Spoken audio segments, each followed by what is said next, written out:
Welcome to Level with Emily. This is a conversation with composer Jason Graves about his music for the Dark Pictures anthology, The Devil in Me. This game is a horror game, of course, but the gameplay is a little bit different than you might be accustomed to if you're a horror gamer, which I am not, so I really have no clue. I'm just assuming. There are a lot of chase scenes, but not in this game. This game is all about being herded, getting directed slowly, ominously, into certain situations and traps by the antagonist, the evil man. I think I call him the bad man at some point in the interview. So that's why the score has this kind of plodding, slow-moving, time-passing element to it, which is really super creepy. But it's fantastic because it's Jason Graves. And it's quite metal, too, at times, which I really dug, even though it's strings. It's really, really cool. Find us on Discord. That link is down in the show notes. Please subscribe and get notifications to this YouTube channel so that you don't miss any of our interviews. We don't put music in our YouTube interviews, generally speaking, because then they will automatically get dinged for copyright, and we don't even want to mess with that. So we don't put music in our YouTube videos. And if you're able to support us on Patreon, that would be fantastic. That website is also down in our show notes, but I'll tell it to you too. It's patreon.com/level. All right, here's Jason Graves talking about The Devil in Me from the Dark Pictures anthology. This is the fourth installment of the Dark Pictures called The Devil in Me. And no spoilers here, but there's a prologue that kind of takes place like in the late 1800s. And it's sort of, the game itself kind of surrounds H.H. Holmes, who's a real person. And the general idea of the plot is current day, someone has basically recreated his murder castle, is what they call it.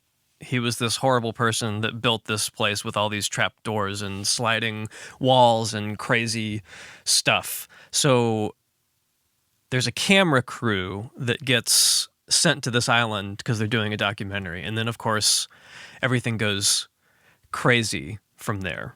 Some of the things I really liked about the music, this creepy clock that happened. I love the way the soundtrack opens just in and of itself. You're like, okay, that's the creepiest clock I've ever heard in my life.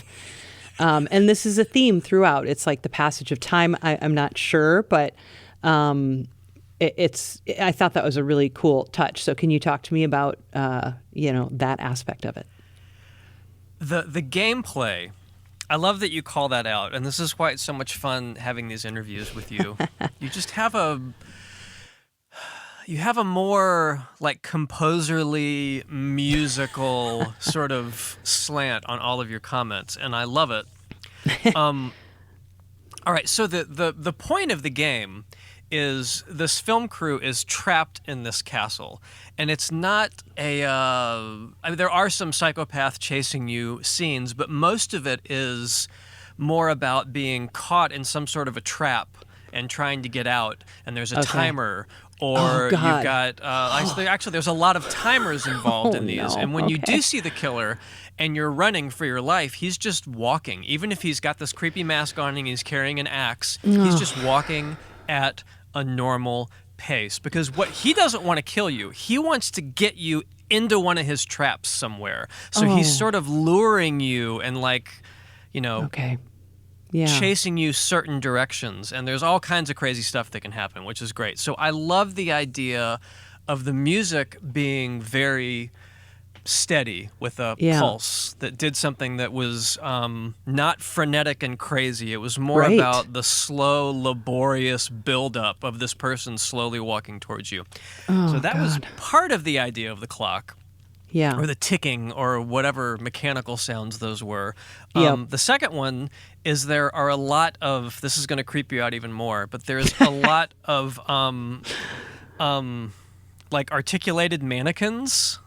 A lot of mannequins in this game. I mean, like, you walk into a room and there's just 20 mannequins all hanging, like, with a hook in their back, just hanging like people.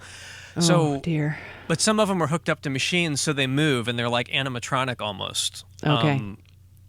and there's lots of gears that move when you hear that. So that was sort of my original thought was, I want some gear sounds or something that kind of does those mannequins. And then I realized if I combine that with the idea of time passing, the clock ticking, the slow, methodical pacing of the killer towards you, that those could work well together. Yeah, no, for sure. It does. And I mean, that opening track in and of itself it's just so metal. Like, it immediately wanted me to reach out to this fella named Mahn, Mahn, who he just does metal covers of game music, and he's so good at it. And I was just like, I want Mahn to cover this first track because it's like so metal, but it's strings, right? So, I mean, tell me a little bit about the palette and making it so rockin' like that, Did you I never thought about it being metal, but I love that because it is that sort of halftime, halftime metal, like pacing sort of thing. Yeah. Did you notice the very, very, very, very, very, very first thing that you hear on track 1? The record starting or whatever it is? Yes, the record. Yes, I did. So I did that as a joke to Barney Pratt, who's the audio director. I've been working with him for more than 10 years now. But I was submitting this. This was the first track that I did. It's sort of the theme for Dumet. Okay. And I submitted it, and I put the needle drop down just as a joke because there's a lot of classical music in the game that that the killer listens to, and he'll pipe bastard. Listens to it on LPs. So it's all like there's a record player in the room, or they'll find a record player that's got a microphone on it, and he's playing the music through the murder castle, through these little tin speakers. The idea was the developer loved taking the classical music and sort of playing against type. So if there's a death scene, like they can use a piece of opera, right? Or if it's a suspenseful scene, they'll use some other piece of opera. So it's always vinyl. So I just liked that little wink. Yeah. And honestly, I thought they'd take it off the final soundtrack, but I left it because I thought it was funny. And that's why that's there.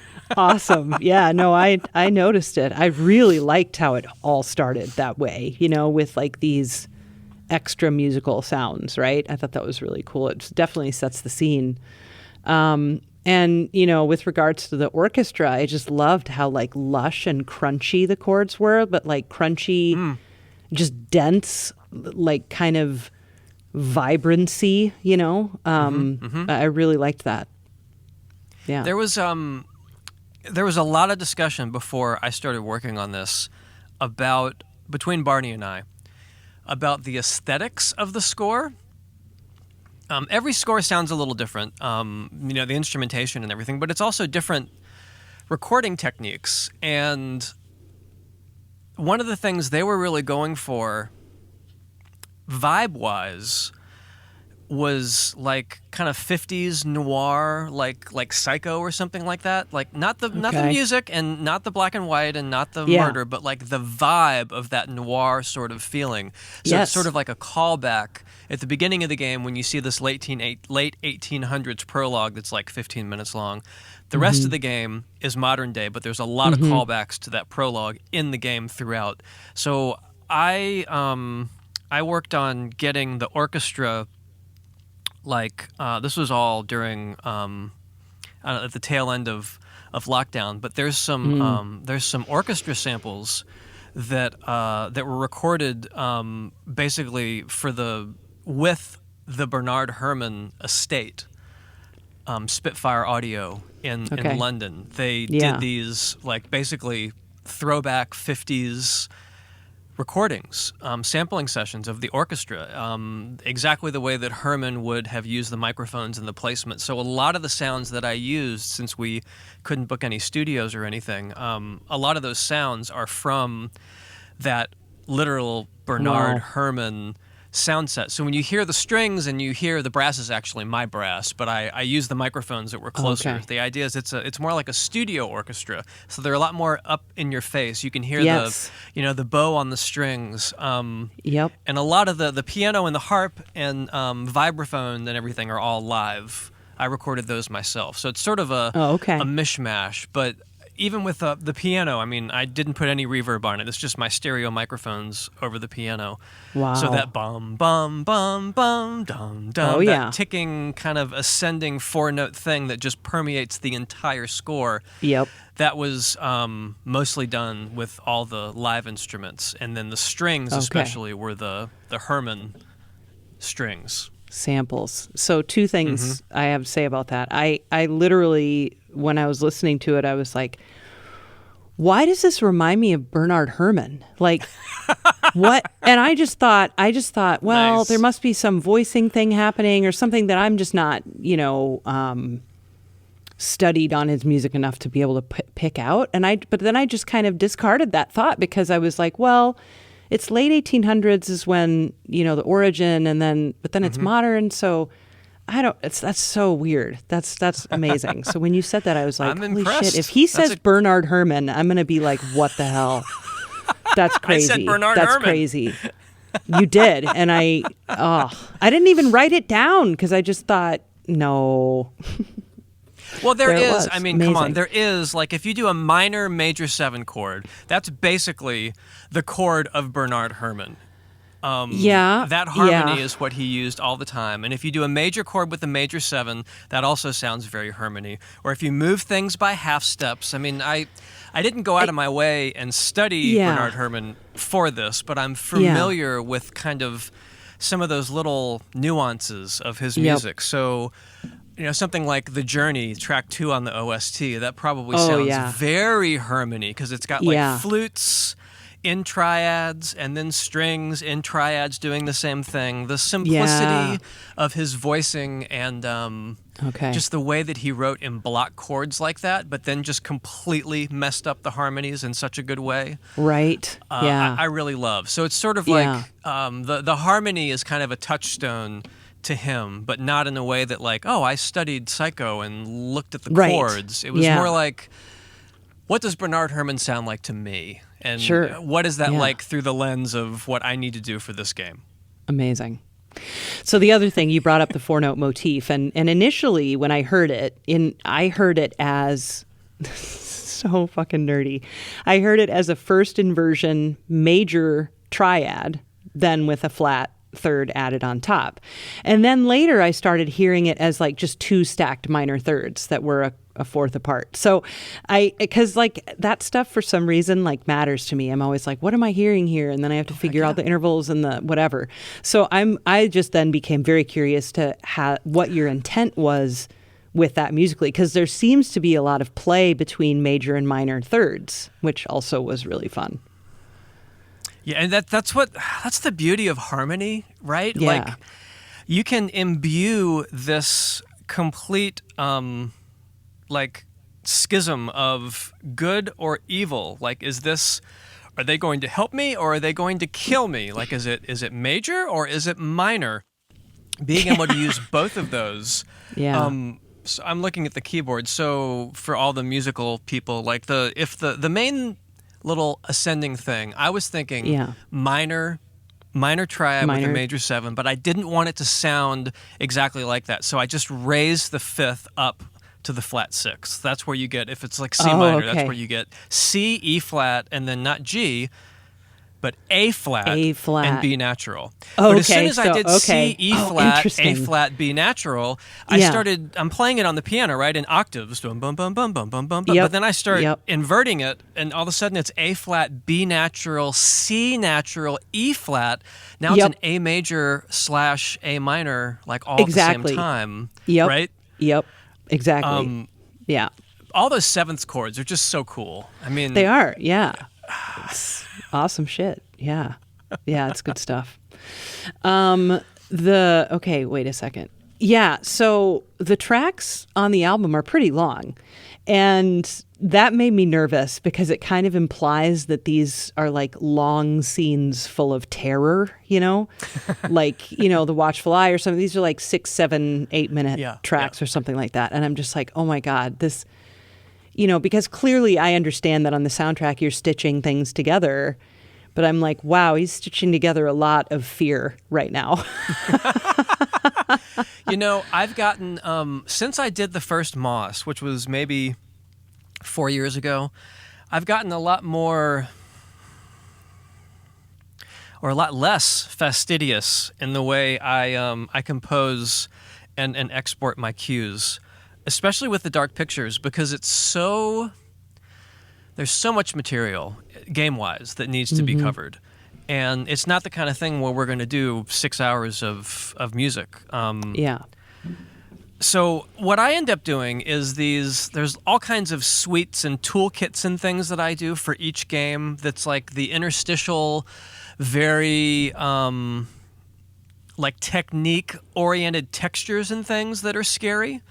I mean, Sure. I think I had a 3-minute cue that was just nothing but a constant riser, like all the strings just slowly rising over 3 minutes. So that's about half the score of all these Dark Pictures things are those kind of things. Then the other half of the score are these, I think there were 2 cues we left off, so 11 or 12 cues, 9 of which I picked for the soundtrack. And the cues that are on the soundtrack are literally exactly the way I delivered them to Supermassive to implement into the game. Wow. Because they get like 40 or 50 stems. They literally have every single instrument on its own. And we've just found that scoring a scene that has a lot of narrative ebb and flow to it is a lot easier when I write something.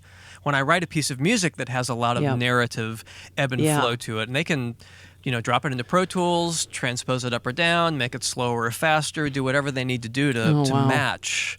And it just makes for a more cinematic kind of experience. They're not trying to get blood from a turnip. Like, I wish we had a chord change here and it went to the 5 and we did, and it's just me writing an exploration track sitting on the same chord for 2 minutes. So the more kind of cinematic I get to write, the more fun I get to have, and then it just makes for a much more, I think, emotional roller coaster in a good way in the game. Yeah. Oh, fascinating. So, like you mentioned, and of course, we're obviously going to stay as spoilery free as possible, but like that opening scene that you said is like 15 minutes long. How did you score that? How did that happen? There's a cue. I think it's called The Honeymoon. Okay, it is The Honeymoon. Okay, and this is one that has those risers, and it's scary as shit. And it's one of the few times that a video game soundtrack has given me a jump scare. Like, I don't know how often that's ever happened to me. It just made me laugh. I just started laughing. I'm like, oh, that was hilarious. It scared me so much. But what I love about this track, long before that happens, it is a very beautiful track, right? It's like the most, I would say, most delicate track on the album, and totally.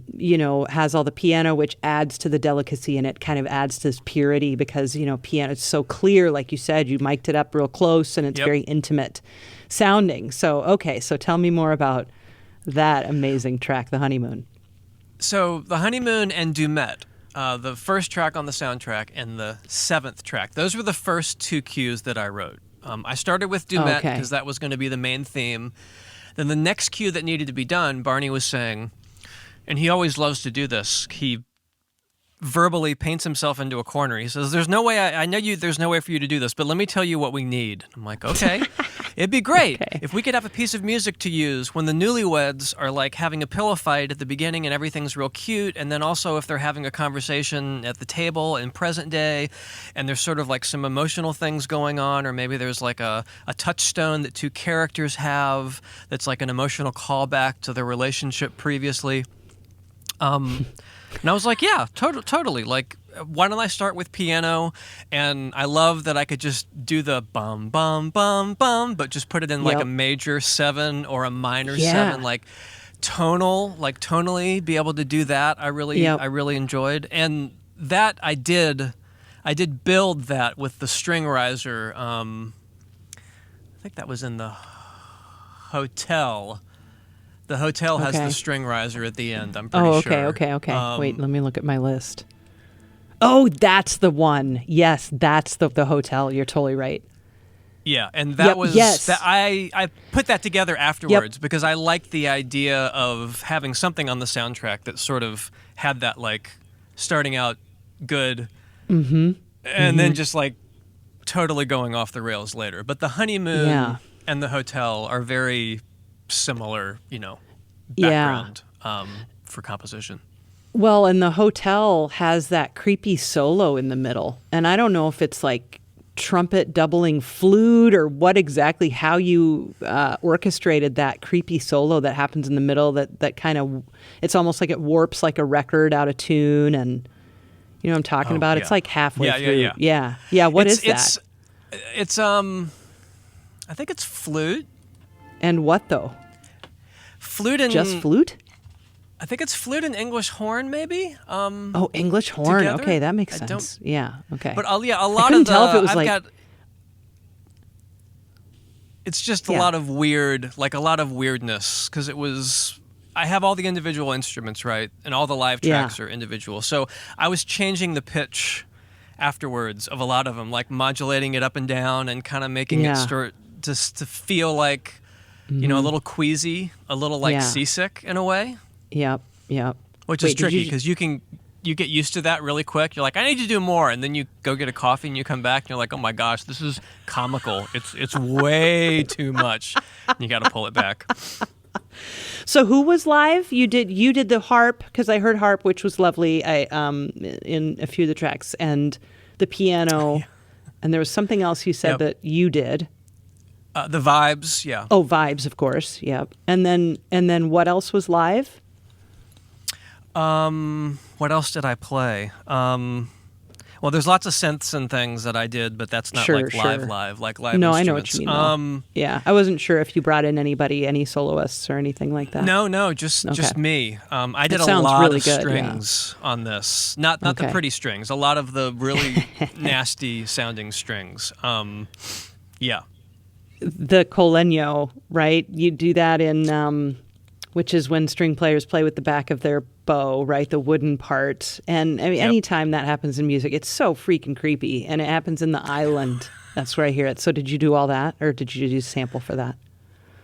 Those are my string samples. That I recorded like a while ago. But I always can't help but think of Jerry Goldsmith when I do that. Oh, really? Because he'd have the echoplex, right, on the colegno, like an alien, where they go floom, floom, zoom, floom, floom. Oh, okay, like with the cool echoes. Because I always want to put a delay on there. Yeah. I don't mind having an homage to Jerry Goldsmith, though. If you're going to go, oh, God, no. Go big. Right. No, I mean, I always think of Berlioz, and that's also one like, think of Berlioz. It's good. Totally. No, I love that. It's so cool. And then the track called the Hunted. I think it's just Hunted, maybe The Hunted or Hunted. And that one has that hardcore click track in it, and it's got some really great low brass. But I really liked kind of, and now that you describe kind of the plotting of the bad man, I can definitely feel that energy just even thinking about that track right now. Hunted. Yeah. Did you notice anything, by the way, the track titles? Because I spent a little bit of time. Not anything in particular, just the general track titles. If you look at any Bernard Herrmann soundtrack, it's like the street, the car, the kitchen, living room. I mean, it's like the most boring, conventional titles you could come up with. So I wanted to do that exact same thing, probably knowing that nobody but me would get it. But now we know, though. That's awesome. Usually with the Dark Pictures stuff, the publisher names the tracks for me, because I tried to do a bunch of really fun names for Man of Medan. And I have tracks like Thunderbolts and Lightning, very, very frightening, and stuff like that. And they changed every single track name. But the funny thing is, with these, they left all of them. That's awesome. I love that.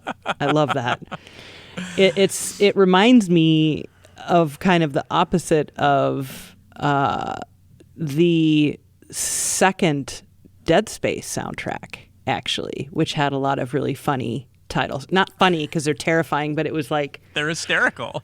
Yeah, it's like, let's rip all the limbs off this necromorph. And, well, whatever. Yeah. Rest in pieces. Yeah.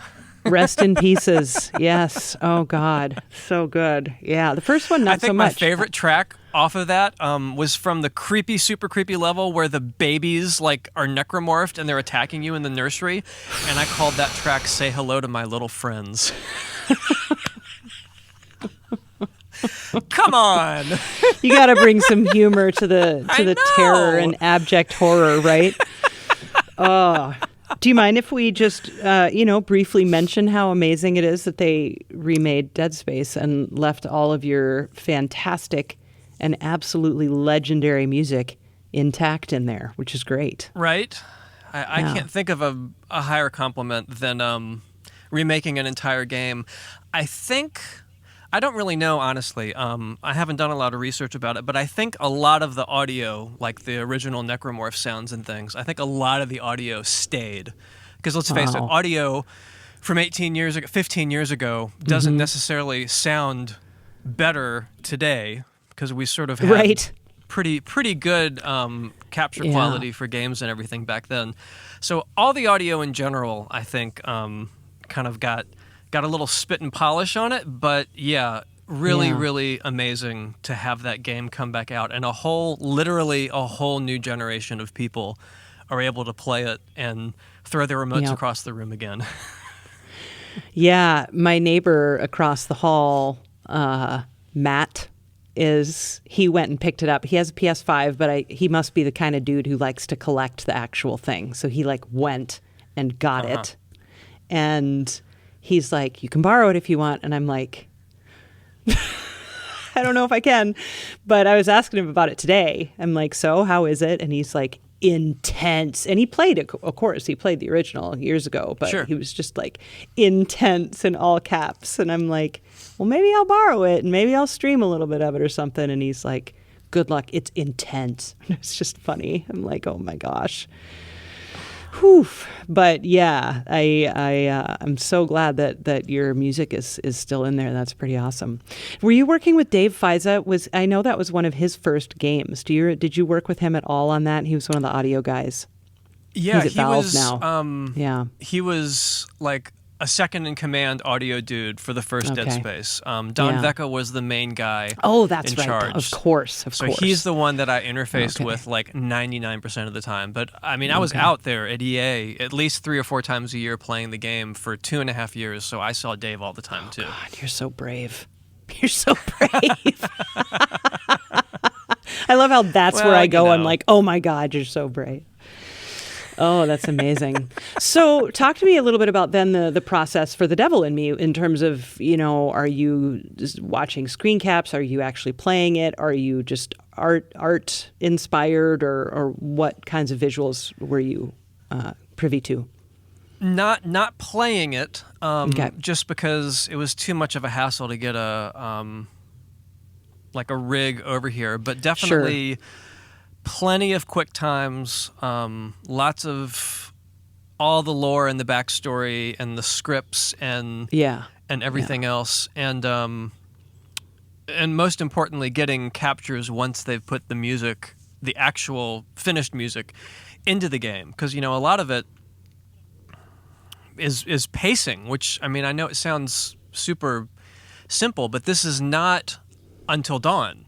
Like where there's someone chasing you. It's a very different kind of gameplay. And most of the time, probably 8 out of 10 times, the killer, you can't even see them.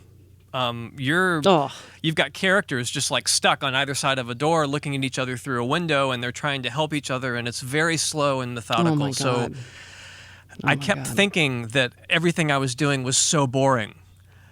Because it was so slow as a matter of fact, I don't even think I've discussed this with anybody else. I had a different version just of the melody of the main theme that I had sent to Barney at the very, very beginning. So the whole first part sounds exactly the way it does, but when it kind of dumps into the low like brass and strings just kind of rising with like the goose eggs, I had a different melody written there that was a little more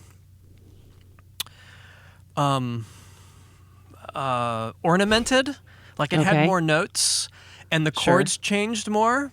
Because it was the very first thing that I wrote, and Barney kept saying, this guy's like a showman.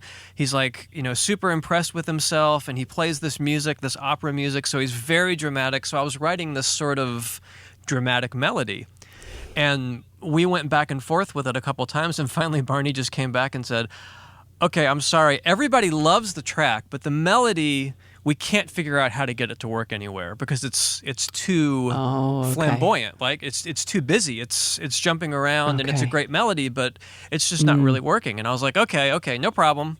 And that's when I just walked away for a couple of days and came back and thought, okay, what would be the most slow, bomb,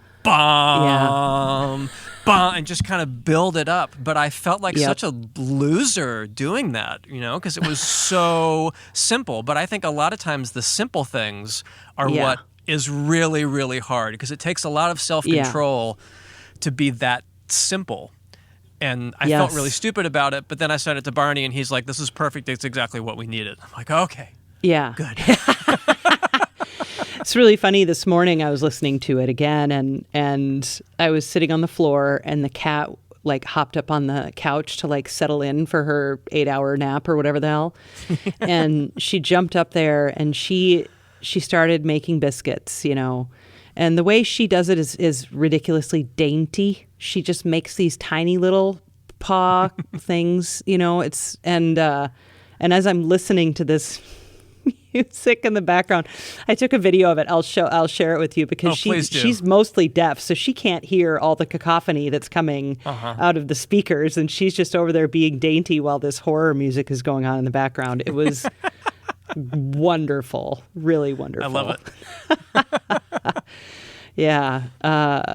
I really enjoyed, just the contrast of the plotting, but especially with those lush strings that I keep bringing up. I just thought that contrast was really, really nice.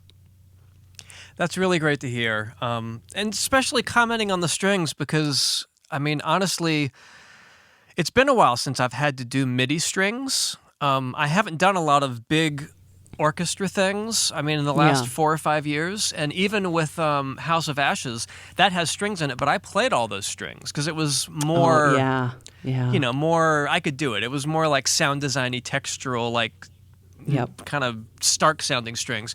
These I could not do. And I think I spent more time trying to make the strings sound good. Because usually you use a lot of reverb if you're using MIDI, if you're using samples. Reverb is your friend. That's what makes everything sound like it's on the 20th Century Fox stage. Yeah. But of course with this, it's all right up in your face. I didn't want to use the reverb because I wanted it to sound up close. But as a result, it's like, oh my gosh, I just ripped that Band-Aid off, and now I got to figure out how to make it hopefully, sound cinematic and kind of claustrophobic in a way, but not like, oh yeah, I can tell he's just using MIDI strings. Oh yeah, no, I can't. I can almost never tell though. I can if they're in certain cases I can definitely tell. Of course, but I thought it sounded absolutely great. And with regards to the game itself, I would just be the worst person to have on the crew. I would make all the wrong decisions. I need time to think things through, and you just don't get time like that in these situations. I'd be like, can you just stop walking toward me for 5 seconds while I think this through? It's just not going to happen. And I think knowing that there's who you're gonna hate this too, but it's so great. So it's a film crew, right? So there's a sound person, and they've got headphones, and they've got a boom mic, a shotgun mic, and part of the game is you walk around in the dark, pointing your microphone at different walls, and there's you get your little assignments. One of the assignments is follow the lady's voice in the walls, and you're walking around pointing it and go, and you follow it down the hall. Oh my God. No, you might as well just slap a red shirt on me and put me on the Enterprise or something like that. I'd just be a goner right away. Oh, that's terrifying. Oh my God. So the other one's coming out real soon. So we'll talk about that sometime. What else are you working on that you're able to let us in on? Is there anything? So many great things that I'm not allowed to talk about. Okay. Well, that's good. I like hearing that. 2 things coming out this year, but they haven't even announced them yet, and I'm finished with them. Okay. But oh, wow. I can't talk. They haven't even announced the game yet? No, not that I know of. Wow. Okay. That's exciting. You know how this stuff goes. Oh yeah, I do. Yeah. I think they're trying. I like that. Good. Cool. Well, that just means, we'll have you back and back and back, and you Fantastic. know how much I love that. So, do you want to say anything more about Dark Pictures Anthology, The Devil in Me, or anything else?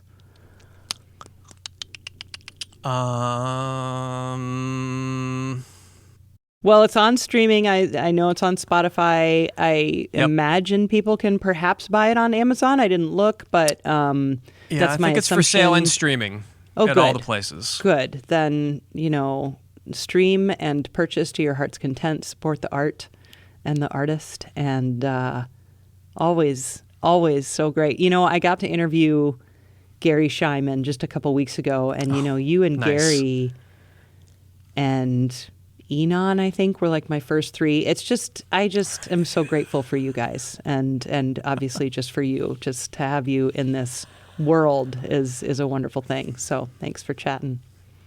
Oh, well, it's totally my pleasure. I've probably said it 20 times, but I'm going to say it again because it's worth repeating. When I'm working on a score, like when I was doing the little 4-note rising motif and I was inverting it and looking like, oh, it's A flat major, or it's A flat minor.